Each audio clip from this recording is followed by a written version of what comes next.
I would say this, okay?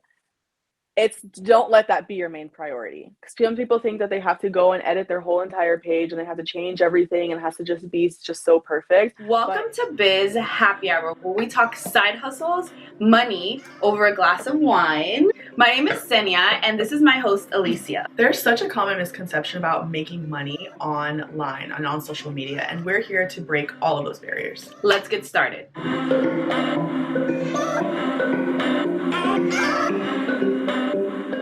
Welcome back. We're in a different setting, obviously, as you can see. Like this setting or no, Alicia? What do you think? I think I like us better together. Like I need you here next to me. But Dang. I agree. It's definitely way more fun when we're together, just messing around, laughing. But we did not want to miss what we're going to be talking about today. Didn't even share our drinks today. Yes, I'm having my beauty greens here. Girl. Did you put a strawberry on? That's so cute. We have to be festive. I want to be festive. This is a party. And yes, it. I'm on the same boat as you. Collagen and energy for me, because your girl needs some nutrition in her life. Happy hour brought to you by Wellness, okay? So today we're actually going to be talking about myths and mistakes on social media, which I'm obviously bringing the pro. She's going to give us all the details. If you don't know, Alicia, tell me who you are in 30 seconds or less. So I am Alicia, and I am a full-time content creator. I have a beauty business online, and I love everything about growing Instagram, building a business on Instagram, and helping others do the same. One of the biggest myths that people have is that you need a large following. And that's exactly what we're going to be talking about first, which is the very, very first myth. So let's get straight into it. Tell me, is that true? Yes or no, that you need a large following? So it actually is not true. And especially when it comes to building a business or monetizing your Instagram, followers does not equal dollars. Okay. So there are a lot of women that we work with in our current company who have less than 1,000 followers, even between 300 to 500 followers, and they still make full-time income from their phone. So having a large following, as far as like the money side of it, you don't need in order to be able to create impact, to add value, and to make money. If you did not watch the very first episode, I'm going to link it so you can take a look at it. But Alicia talks about her journey with followers and where she started versus where she is now. And even myself, like I make a full-time income using social media. I'm technically not an influencer, right? I don't have 10,000 followers, 15, 20. And you can still make a full-time income with with a small following. So what would you say that is like the main reason why you can do that nowadays? Because I think that it's all about connections at the end of the day. So you can have a really large following and your audience not feel connected to you, or you not making any effort to add value to them, connect with them.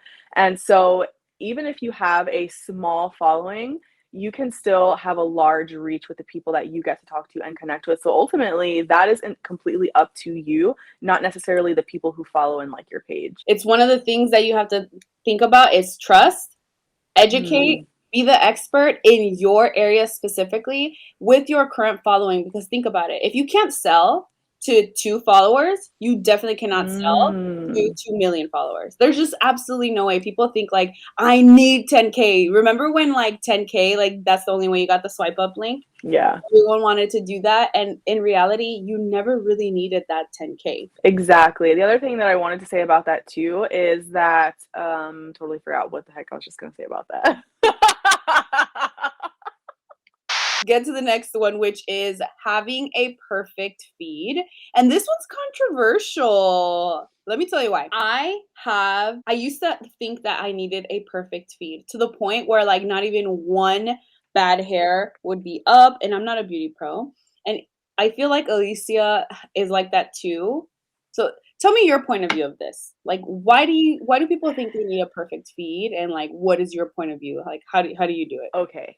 So I am going to start by saying I do believe in being aesthetic, and that is my personal preference. I do love a cohesive feed. I love having like all my pictures look nice, my colors on brand, but it's not necessary. And again, this is not something that is income producing. So if you want to talk about the actual monetization of your social media. A nice feed or a cohesive feed, something that's aesthetic or pleasing to the eye, again, that's simply what it is. It's pleasing to the eye, but it's not something that is going to actually put money in your pockets. We're trying to build a brand or a business. It's not something that's absolutely necessary for your growth. She didn't say yes or no. I hope that Yeah. you understood this. Because that perfection, like that cohesiveness, that like every single picture has to have like the same colors and feel. And to me, it was just very tiring, me personally. And it started not to be fun. Obviously, you're different and you enjoy that. Like you really enjoy keeping everything the same color and the same feel and look. So for me, if you take a look at my feed, it's just more relaxed, more chill.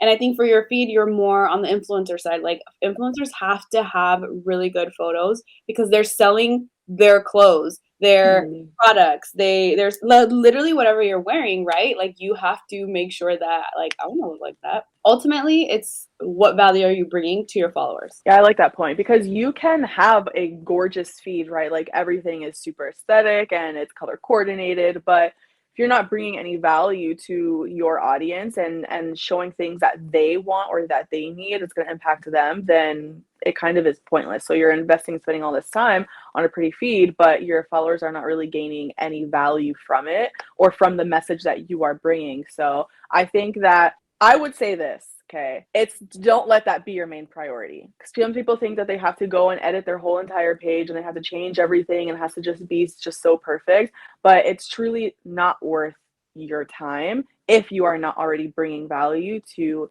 your audience. Just focus on the value. How can I bring more value to my audience? If that's aesthetic, cool. If it's not that aesthetic, that's also okay. Are we on the same page? Was that controversial? Yeah. That's right. Third one, which is that you need hashtags to be successful on social media. What do you think about that? This is a really big one because, I feel that there's such extensive research to do about hashtags and oh my goodness, how it's going to get me more exposure and all the things. So the thing about hashtags is that they are a really cool tool for people to engage or interact with people who are already following that specific hashtag. But as far as blowing up on Instagram, exploding on Instagram, do not rely on hashtags to be able to do that. So I personally will use a few hashtags, some go-tos that I have. But again, that's specifically to connect with people who want to see the type of content that I'm posting and also who are specifically in my area. I love using hashtags like that because I like to connect with people locally. And I know that they're going to be looking at that hashtag to engage with other people who want to connect locally. And there's plenty of posts that you've put up, like posted, and you don't even have. Exactly. I don't even use a hashtag. Yeah. So it goes all back to value. Can we do something fun? We're not even laughing. Oh my God, we're boring. Ooh, we're going to move on to mistakes in just a moment. But before we do, I want to talk about trends. This is another myth that a lot of people talk about, which is trends and how you have to have every single trend to grow. And I have strong opinions about this, okay? Let's hear your strong opinions. I would love to hear your strong opinions. I have strong opinions about trends. Let me tell you why. Because a lot of people believe that, okay, I'm going to ride the wave, and absolutely does that grow. I'm sure that you've experienced, I would love to hear your experiences of how trending reels really blew up your Instagram, but I just feel like people just ride a trend and sometimes it's not even relevant to their industry. It's not even relevant to what you're trying to bring and you go viral, but what is your plan? Okay, you go viral. Now what? Like, what are you trying to gain from this reel? So anyway, I have plenty of reels that I made that were not trending at all. The sound was never trending. And those are the ones that got the most view because of the value that it brought to my followers. So what do you think about trendy? So I do not do every trending reel. I just don't because it's exactly like what you said. How is this relevant to the message that I'm trying? And there are some good ones. I'm just like, oh, I would love to do that, but that's not really what my audience wants to see. And then number two, that's not really who I am with what aligns with my mission, my vision, and my voice that I have on my platform, and also what's hot at the time. And yeah, I've gotten really good exposure. I've gotten really good feedback from it. And they are sometimes super funny. Like right now, the one that's like growing is the one from Mean Girls. But if you know this about me, I love Mean Girls. I used to watch it every night with my little brother. That's why it totally aligns with me, because it makes me go back to, you know, my childhood and pink things and everything that aligns with me. So anyway, just look at the trends. If they're fun, obviously have fun with them. Those are so good. Did we debunk them? Yes or no? Tell me in the chat, because I want to make sure that if you are doing one of these, I give you permission, so does Alicia, to release that. You don't have to focus on that. Just